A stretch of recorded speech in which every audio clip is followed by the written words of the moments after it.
Sup for real this time, Rebekah. What's up? Up again. Hi, everybody. Oh my gosh. Well, again, I am so sorry for all those technology woes. We're trying something new, trying to learn some new skill. And we all know, right? Sometimes when you go and you try something new, it doesn't necessarily always work out the way you wanted to. But, the important thing is you learn from it and maybe take that one thing that you're going to do differently next time and try it next time, right? To get better, to build that skill. Yeah. What are two things that went well, Matthew? I feel like I successfully got the live feed going, right?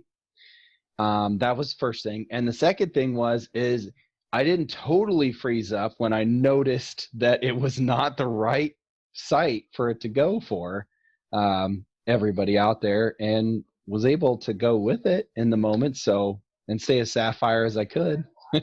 Nice job. And it's actually a perfect segue, because as all of us are doing more and more online these days, we keep bringing back experts who can share with the certified community how to do some of these tech pieces. And we're learning right along with you. So let's flex some new muscles tonight and take some deep breaths. And thank you guys for being here. Yes, thank you so much. And so, thank you very much for that segue, Rebekah. I really appreciate it. So speaking of technology stuff, we all know right now we're spending so much time on our computers, between Zoom or Facebook Live or whatever, YouTube, right? We're using these platforms to be able to communicate with each other. And for some of us, we use these platforms to get our message out, to connect with the people who we really want to connect to, and we want to be able to interact more with, or get that great information out that we have. And one way that we have actually with PAC, or is a part of PAC, is a podcast.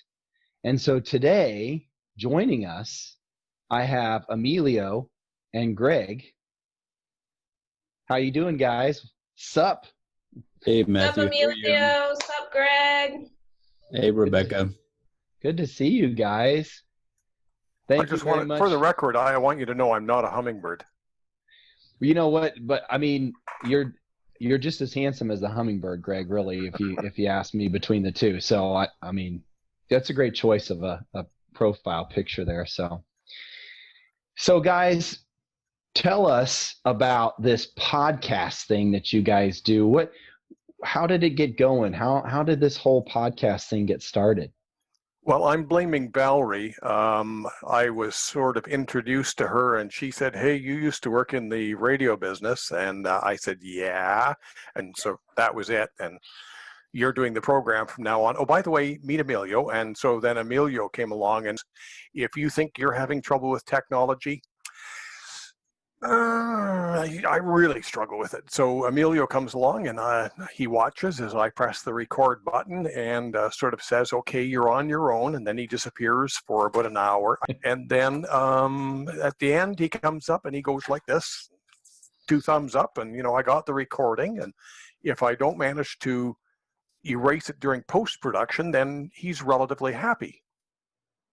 Cool. So sounds like you guys have quite the partnership. And Greg, you kind of started off here with this whole thing, and you were in that supporting role, and then you were kind of led into that lead role for this whole situation. But at least you've got Emilio there giving you that tech support that you've been looking for. So that's a positive, right? Well, that's one of the things that PAC does teach us about, is to build your support network. We all can't do everything ourselves. We all have our strengths. I cannot begin to do what Emilio does. And as you can tell, he talks so much. He probably does not really want to do what I do. So it's a perfect give and take. Sort of a silent partner in the background there, Emilio. Yeah, I much prefer to be the person behind the curtain than the person in the spotlight. So kind of like the wizard in The Wizard of Oz, right? Pay no attention to the man behind the curtain. Yeah, exactly. I hadn't thought of it that way. My dog looks like Toto, so maybe we can pull it off. There you go. There you go. I see a theme. Mhm. So I'm curious, guys, what goes into the planning of these podcasts? And, actually, forgive me, let's back up just a second. Tell me the name of the podcast that you run on YouTube, because that's where the platform is that you're using, right? YouTube or something else? I initially uploaded to anchor.fm, which is where it basically propagates to the other podcast platforms from. And then what I do is once I have the audio file ready, I create a what's called an MP4 version of that audio file, which basically means adding the picture to it, converting it into a video, which then goes up on YouTube. But the full name of the podcast is called the Dementia Care Partner Talk Show Podcast. So very cool. trying to say that really fast 3 times is a lot of fun. Yeah, we didn't come up with anything snappy yet, did we? No. Yeah, well, you didn't have a Bonnie Tilly in your corner, it sounds like, when you were coming up with the name, because that's where we got ours. Yeah, So well, we props. inherited ours, so Yeah, it was we're Still a blaming very Val, good right? name. Still a very good name and awesome show. I've listened to quite a few of them. So, these podcasts, I'm wondering how much planning goes into it. How much really goes into making a podcast? Emilio gave us a taste of, okay, it's done. So now here's what I do with it to create this MP4 and to put it out there for people to see the picture and to be able to hear. But what about the planning of the actual episodes? What goes into all of that? We did interview some of the participants in last year's conference leading up to the actual event itself. This year, we'll probably look at doing some of those things. But mostly, we're trying to address immediate concerns that people have. And like I say, I could reach into my desk drawer here probably and pull out this is all my stuff that I have for the podcast. And if I get into the middle of it, there will be a whole bunch of questions that we're still working our way through. They're all very valid questions. And what we try and do is give people just enough knowledge to know that they actually need more knowledge. And then maybe they'll contact a consultant. Maybe they'll go on YouTube. Maybe they'll sign up for a course. Maybe, we just try and give them enough, because you can't answer everything in 10 minutes. It's just impossible. Yeah. So you got these questions that are coming in, and you're taking those questions and you're giving them a taste of that potential of what can be done, or maybe some avenues that you could look down to be able to get more information and more help, or to have somebody tell you more about it, so that at least that way it's not like those questions are left flat. They're given something, and they're given a direction, and that visual, right, of that's the way you kind of want to go to get more. Of course, it's more of a verbal, isn't it? Yeah, than it is a visual, but still it gives them that direction that they're looking for.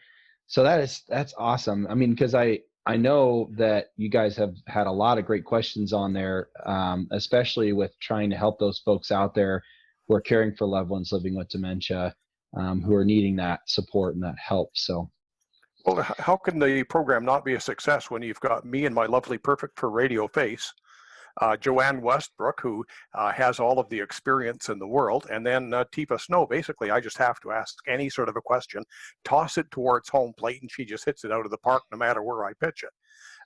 It's great because sometimes she answers the question I didn't ask because she knows what she really needs to get out. And it's good when you have a team that can just sort of adapt on the fly like that. So. Yeah. And then Amelia wakes up every once in a while and sort of makes sure that we're still recording. And hey, that's the need that he meets, right? And you wonder, Greg, why I don't say much, because I really don't have to. When you surround yourself with such talented people, you guys kind of do the work for me. There you go. Very cool. So, any advice you guys would have for folks out there maybe who are interested in putting on like a podcast themselves? And we have some of these certified community members out there who have their own businesses running, and I'm sure they're looking for new avenues of ways to get their business out there and what they're doing and how they would like to help people. what's some advice you would have for somebody trying to start this up? Well, I know Emilio will give you the technical background on that, planning, and he'll perhaps offer some advice on how to do that. For the actual the actual podcasts themselves, I was a broadcaster for about 30 years, so I've probably done 1 or 2 interviews in my career. It sort of becomes second nature for me. I used to sit and write out lists of questions. I still have questions as our guideline, but one of the things I notice is when people are starting out, quite often they're so interested in asking their questions that they miss something that is just thrown right at them, like a juicy fat ball right down the middle, and they just go on to their next question, and I'm going, you missed something. So it's hard to sort of follow your script and listen.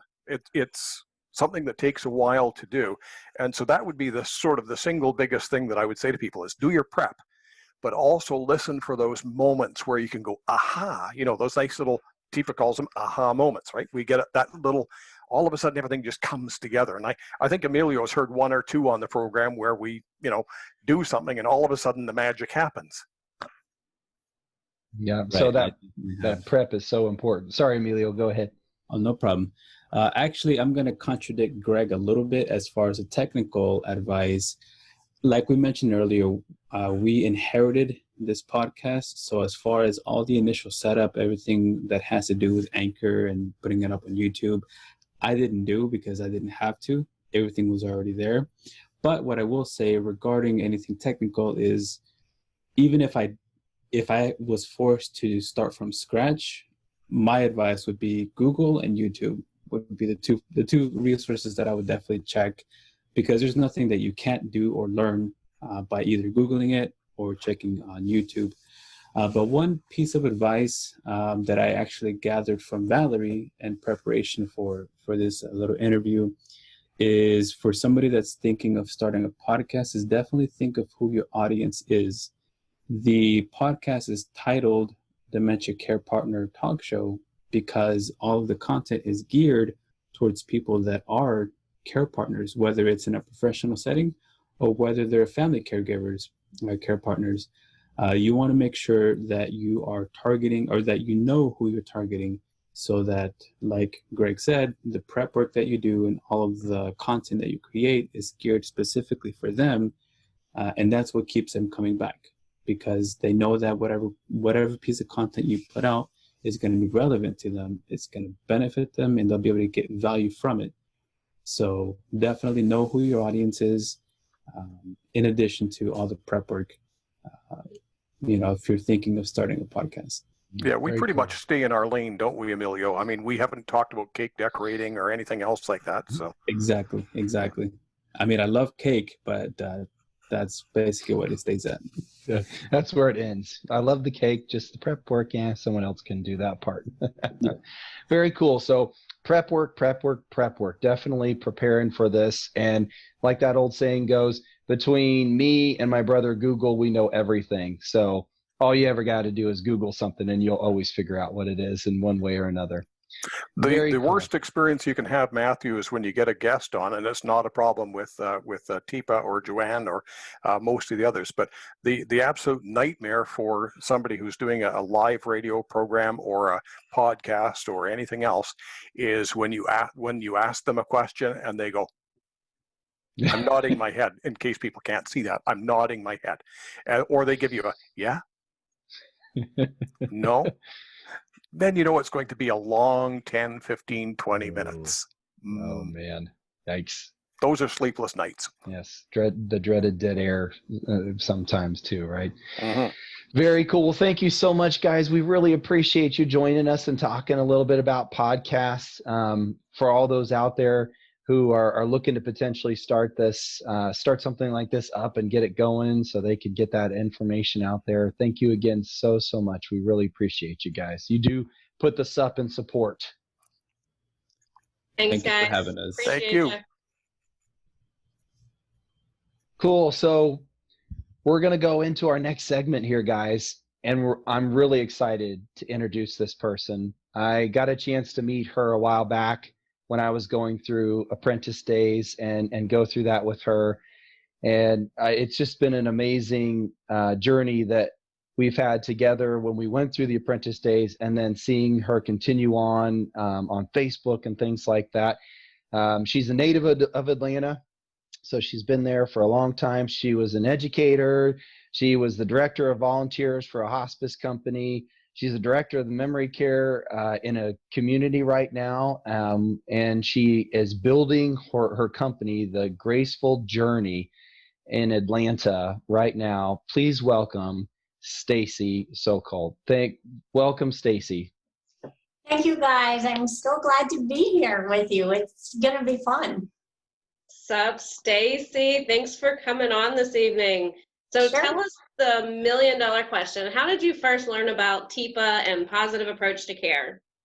So I was just getting into the geriatric business, and I was networking, and I came across this lady, and she said, oh, you should look up this lady, Teepa Snow. She's written a couple of books, and it might be helpful to you. I've never heard her, but you should try it. So I Googled her, just like they were talking about earlier, and I was like mesmerized. And I saw she was coming to Atlanta, so the company I was working with, I finagled them to let me go. And when I first heard Teepa, she was saying everything that I was thinking, which makes sense because she's more the extrovert and I'm more the introvert. So I just felt like it was common knowledge, what she was saying. And I always thought working with people with dementia was common sense as well. So you went to the program more from a professional perspective to learn from what you could do with your career, but you also have had some family experience too, right? Yes. My grandmother and my grandfather, both maternal and paternal, had dementia. And my grandmother lived in a nursing home for about 7 years. And my only goal when going to visit her was to get a reaction from her. That's all I cared about. And sometimes you just get laughter, and sometimes you get serious words. But I had that awesome experience for 7 years being able to do that. That's so awesome. So fast forward a little bit. So you saw Tipa at the event, and then how did you learn about becoming certified, and what was your first certification? I learned about becoming certified because I met a former PAC employee, Leslie Finkley, at a Teepa intensive. And I said, I want to work for PAC. How do I do this? And so Leslie walked me along the steps about how to work for PAC. And my first certification was a trainer in Utah 2 years ago. Okay, so you started with becoming a PAC certified independent trainer, and then what other certifications do you hold? I am also a consultant, and I just did advanced consulting.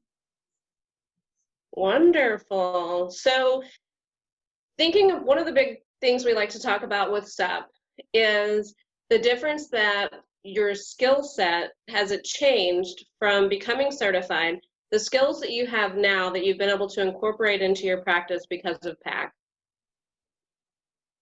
Okay, so you want me to talk about the skills I had and then the skills that I've gained since becoming a PAC member? Yeah, so what difference did PAC skills make in your practice and your work with clients? Okay, so PAC skills helped me this way. One, to keep my agenda in my back pocket.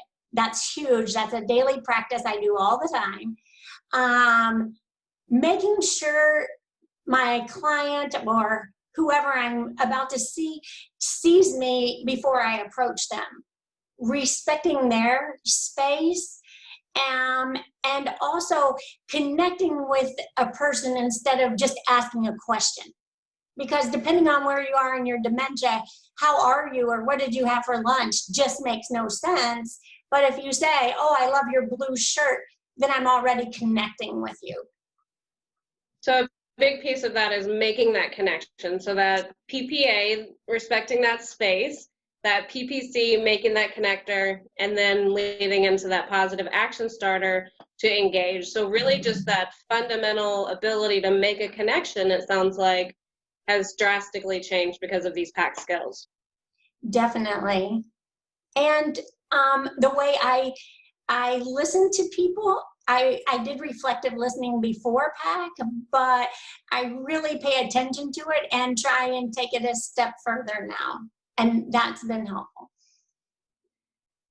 Nice. So, and then I love the part where you said knowing that agenda, but not showing your agenda. I think that's something that we all take away from PAC, because it's so easy to go in with that agenda that we have in mind. So yes, thank you for that reminder. So what are you doing now? So Matthew gave a little bit of a teaser of the many hats that you're wearing. Tell us about what you're doing today. So today I own a business called Graceful Journey, and my business is 3 parts. Do I have the ability to show you my diagram? I think that we can certainly give you that ability. All right.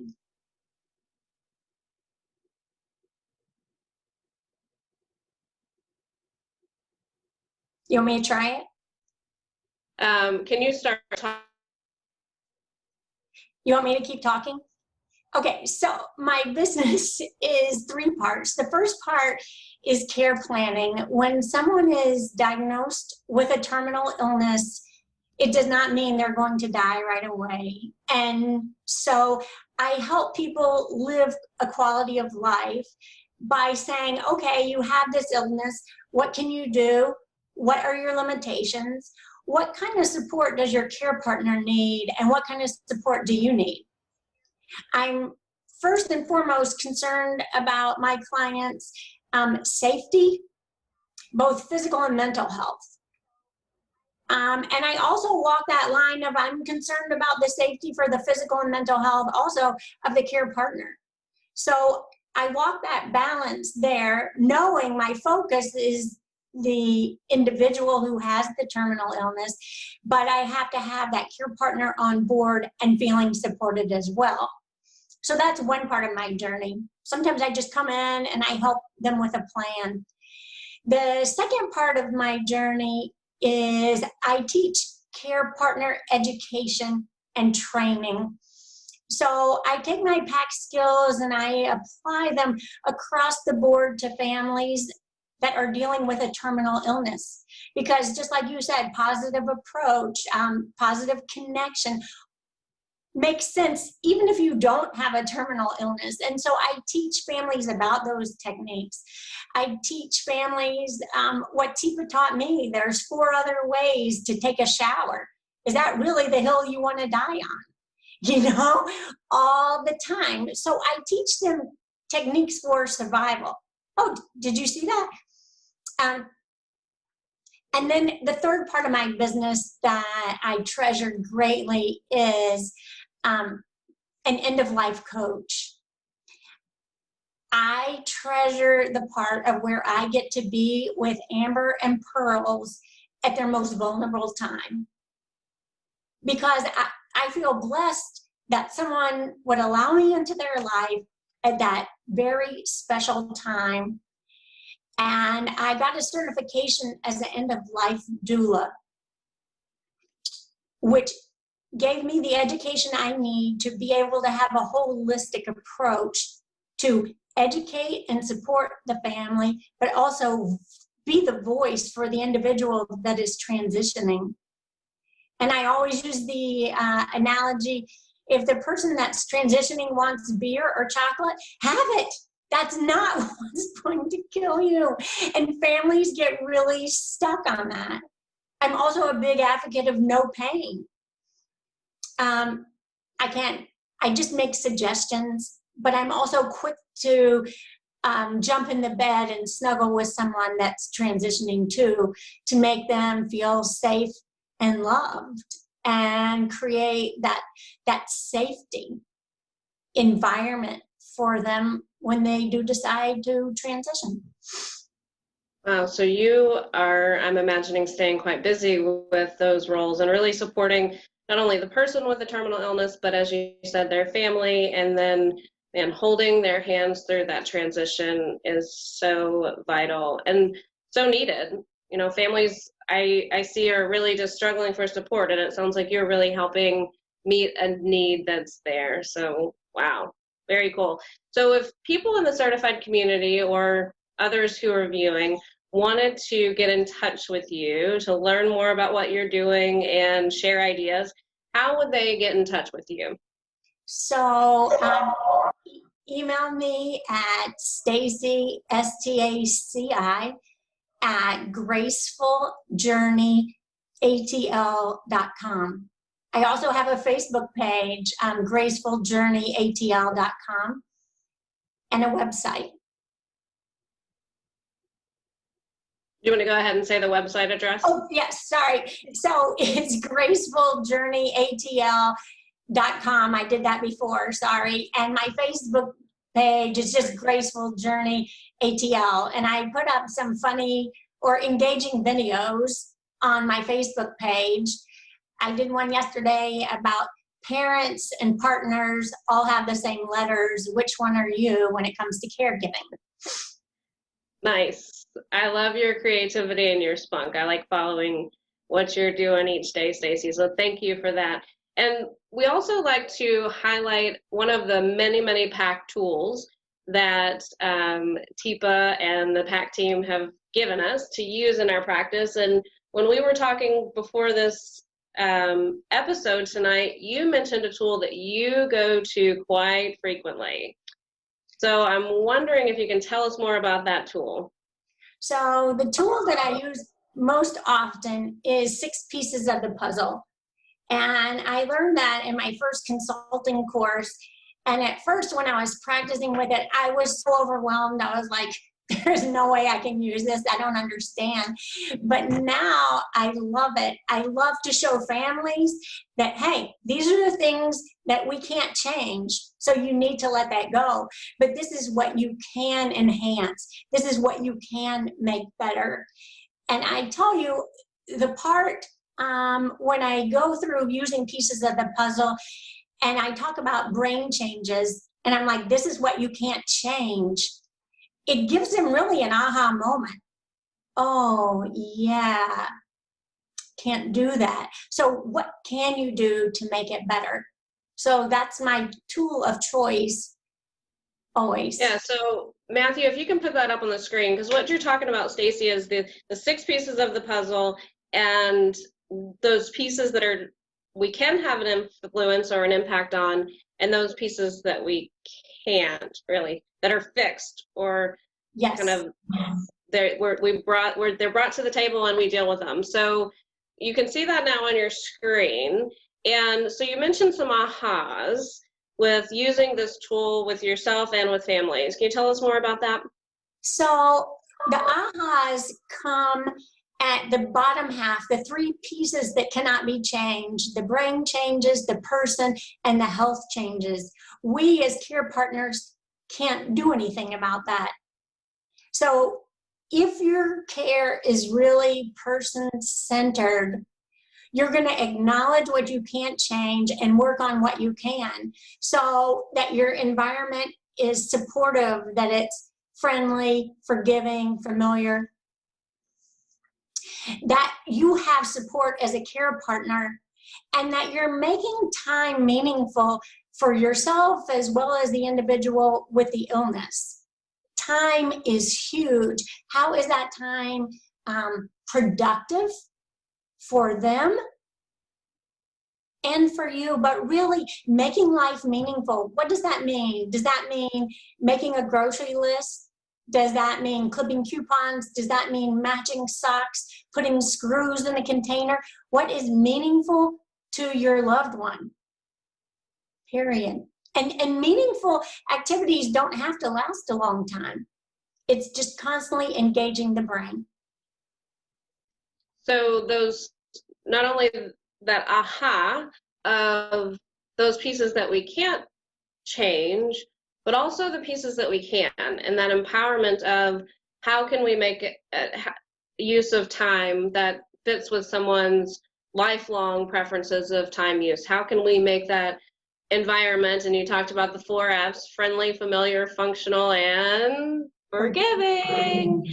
Yeah, so how can we influence those pieces and that stakeholder piece, that it is part of a team, just like with us all here tonight on SUP as being a team, but also how do families put their team together? So that you said when you first learned about the tool, it was kind of like, ah, but now it really has become a big part of your practice, it sounds like. Yes.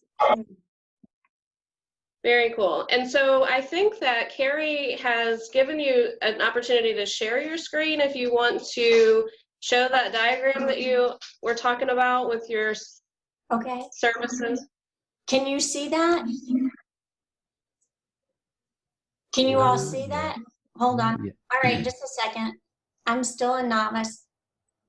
Always learning. We are all learning. Okay, now you can see it. So because my business is threefold, I put together this Venn diagram, having been a teacher, to show people what I do. So I do care management, I do care partner training and education, and I'm an end-of-life coach. But they all overlap because I'm helping families navigate, advocate, and educate at each part of the circle. Sometimes people want me for just one part of the circle, and sometimes they want me for the whole diagram. So wherever they want me to help them enhance their skills, that's what I'm available for. Well, that is so cool. So you really have, I love the Venn diagrams are always so cool because they really show how things can overlap, and you've done such an amazing job here of showing all of these 3 areas that you're bringing together to really give that overall support for those folks that you're serving. That is so amazing. So, you know, I'm curious, there's one thing that I was really connected to, and out of all the amazing things you do normally on there anyway, but this one thing was with a peacock egg in the water. So tell me just a little bit about that experience that you gave us with that peacock egg in the water. Okay, so I'm trying to not share my screen. There you go. Okay, so a couple of weeks ago, I introduced everyone to patience.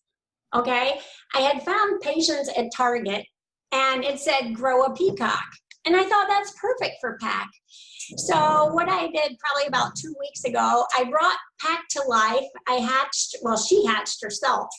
And then I just included you guys on the journey with her and applied PPA to her and PPC to her. And it was really awesome when I was doing that to talk about, yeah, these skills apply to everything, just like I was saying earlier. So I just love bringing patients along for the journey and everyone else. And I haven't posted about her recently because you can see she is changing and I didn't want to embarrass her anymore. So I just keep her to myself right now. But this is Patience the Peacock, and I loved journeying with you and her. Yeah, that is so cool. And that's what I love so much about it, the use of the PPA as you were going through and just thinking outside of that box, you know, not being stuck so much on, oh, PPA can only be used for folks living with dementia and that's it. No, there's just so much more to that. It can be used so much more. And being a consultant, I mean, you're supporting those caregivers out there, those care partners, and their loved ones. And so it's all about the whole thing, just like those diagrams that you showed us. It's not just about the person living with dementia. It's about those care partners too that are there and need that support as well. So that's just so amazing. Staci, thank you so much for joining us. We really, really appreciate you showing us how you're shining out there with all of these skills and using those PAC certifications to do all the amazing things you are doing out there. Thank you guys for letting me be part of this group. It feels really special, and I'm glad I got to be with you. Thank you. You're so welcome. So we are going to show what's coming up here for you guys. As soon as I can get it to share. There it goes. All right. So looking at our upcoming community webinars and events, it's not too late. August 26th, the virtual group consult for family care partners. So speaking of family care partners, right, with what we were just talking about with Staci, Teepa is going to be running one tomorrow at 3, and you can still sign up for that. I looked on there. You can still sign up for that. So it's still there for you. August 28th, we've got that champion one rolling. So, and that's at 10 a.m. We've talked about those champion courses. This is that one where you just get in there and you start improving those connections and relationships and the task completion with our folks that we're trying to help. And then we got September 4th, that champion 2. Now we're starting to delve into that hand under hand thing and getting a little more successful with helping folks with that hand under hand technique.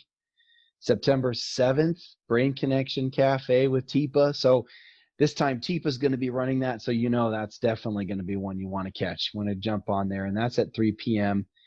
And then, of course, at the bottom, you see, and you know, I'm so sorry, guys. We should totally be telling you about this. And I know most of you already know, but every day, lives, Teepa for 10 in the morning, 8 a.m. Eastern. Always a great one to catch, especially when she has her grandkids on there. They're so cute, and she does such an amazing job of using those experiences with them and showing those examples as she's going through what that topic is that day. And then the live at 5, every Monday through Friday, 5 p.m. Eastern, our PAC team comes live to you talking about different things, trying to give different topics to help all you folks out there so that we can help support you, so we can help put the SUP in support for all of you out there and give you as much as we can to help with anything that's going on out there. And we always love to hear from you. And speaking of loving to hear from you guys, I could really use your help. I would love it if you guys could put in that comment section below things that you might want to see on SUP or hear about, like the tools that you're using out there, or the amazing things that you guys are doing, or the amazing things you're seeing other people doing out there too. We would love to get some information from you guys and hear about all of those different things. So if you could help me out and put in that comment section down there some things that you would love to hear about or tell us about, please share that with us. We would love to hear those things. And so going back to those events, teepasnow.com /events, so you guys can see more of that information on there, and sign up as well for those things. And then looking at, for all of our certified community folks, the webinars and certification events that are coming up. So August 27th, we've got that certified community webinar engagement with Amanda at 2 p.m. So you can jump on there and work with Amanda. She is amazing. Always a joy to work with her when you get a chance. She's always so busy. She's kind of like Teepa, really. You know, it's hard to get a hold of Teepa other than now that Teepa's doing so much more, but Amanda can be that way too. So if you get a chance to spend some time with Amanda, then I would take it. September 3rd, the certified community webinar, all certs with Teepa. So Teepa's jumping on that one, bringing all the certs in. Let's get together and let's talk about some things, and let's work on our skills and awareness. And, you know, again, it's Teepa, so you know everybody's going to walk away with something. And September 8th, the group reuse certification for the trainers at 8 a.m. Eastern. So you can jump on there, all you trainers who are looking to get recerted. Go on there to that teepasnow.com /events. Underneath the certified community section, you'll be able to sign up for that. So, and again, here's Staci's information, and I know it's in the chat as well. So if you guys have any questions for her and the things that she's doing out there with Graceful Journey, she would love to hear from you and talk with you guys. And Staci, if you're still around, I'm wondering, I see you're still here on Zoom with us. I wanted to bring attention to our viewers that today we actually started a certified consultant course, and there is one more that will start later on this year. That'll be the final course of the year. So really want to promote that. And we may even have some of the folks who are on the course now that we invited to come on tonight to hear you talk about the 6 pieces of the puzzle, because we introduced that tool to them today on the course. So if you are on that course right now, if you'd write in the comments, we'd love to hear that you're actually watching SUP with us tonight. But Staci, what would your advice be for someone who's considering this PAC consultant certification? Take a deep breath.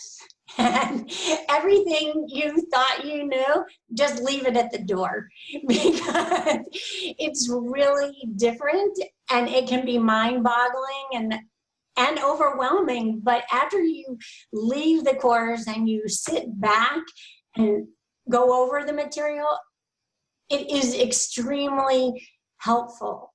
Regardless of the position that you're in, the skills that you learn as a consultant go through all chapters of your life, especially 6 pieces of the puzzle, especially the positive response cycle, proactive response cycle. Those are key things that are helpful as you go on to build your career. Yeah, so today we were sharing with the group how we have this idea of traditional consulting, which is we jump in and we fix it, and we send them off with a little bow wrapped around their answer to their problem and this great solution. And that method that we've all gotten kind of used to doesn't always work. And so this PAC consulting method is a little bit different, and it takes us sometimes a little bit of a shift to go from that traditional consulting to PAC consulting. Was that your experience? Yes, the PAC consulting is about listening and letting the person that needs the support find the answer themselves. And I love always going back and saying, oh, look, you already told me what the solution was. You didn't need me, you had this. And so learning that is key. But it also stops the recipient in their tracks when they're looking for that pretty bow and you're not giving it to them. It takes some coaching on your part to get them to walk through those steps. Yeah, so a big piece of that, like you're saying, is that empowering people to their own solutions, and that they maybe have already had the solution all along, just kind of seeing it from, and we help see through staying curious. And that reflection and those questions. And so helping families and individuals find their own solution and empowerment through finding their own solutions. And it's a different method, but it truly is amazing. So if you guys are all interested, anyone's interested in becoming a PAC certified consultant, ask if you have questions, go on the website and learn more about that certification, and know that you are seeing one of our awesome certified consultants tonight, Staci. So thank you for being here. Sup, Staci? Yes, thank you so much. Thank you for having me on What's Up.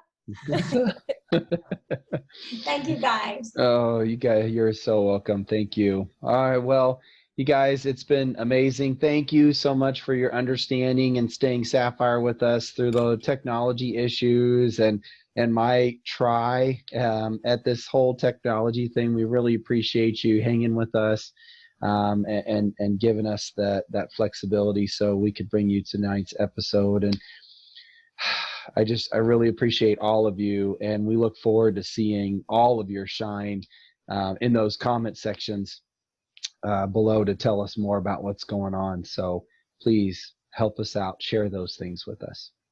Yes, this show is to support you in the certified community. So let us know. We love to hear from you. We love to hear what ideas you have, what tools you'd like to share here, of how you're using tools, someone that you think should be highlighted on the show, or questions that you're having that we could maybe pull from our PAC team as experts, because we have a lot of folks with a lot of knowledge, and under this umbrella of positive approach to care, we've got a wide range of skills. So we can certainly pull from those people, like we did tonight with Greg and Emilio, to share a little bit about those skills that they have to help you on your journey. So thank you everyone for being here. We'll see you same time, same place, next Tuesday. See you guys. Thank you, everybody. Bye. Bye. Yeah.